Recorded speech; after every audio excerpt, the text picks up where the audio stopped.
उसने जैसे ही उस काले अंडे को छुआ, अगले ही सेकंड उसकी दुनिया बदल गई। अगले ही पल कुछ ऐसा हुआ जो किसी ने सोचा भी नहीं था। शाओ में जैसे ही हाथ हटाती है उसे अपनी मां दिखती है, लेकिन हाथ हटाते ही मां गायब। वो घबरा जाती है, तुरंत घर भागती है, लेकिन वहां पहुंचकर देखती है उसकी मां मौत के करीब है। उधर कुई हुआ जंगल में उस छोटे डोम तक पहुंचती है।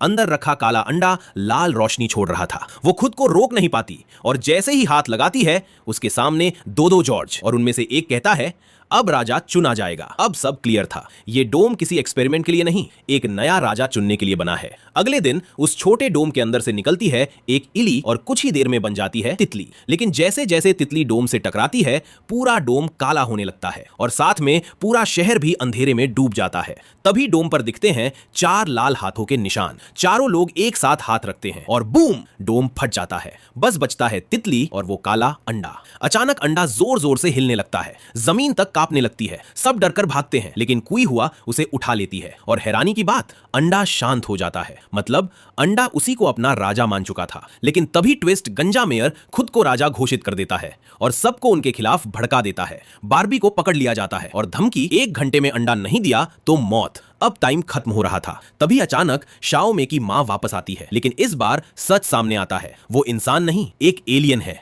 वो बताती है अगर ये अंडा गलत हाथ में गया पूरा शहर खत्म। अब आखिरी फैसला। कुई हुआ अकेली जाती है और अंडे को झील में फेंक देती है। कुछ सेकंड सन्नाटा, फिर गुलाबी रोशनी का धमाका। पूरे आसमान में फैल जाती है रोशनी और डोम हमेशा के लिए खत्म। शहर बच गया, बार्बी भी बच गई। लेकिन ये सवाल आज भी बाकी है, आखिर वो अंडा था क्या?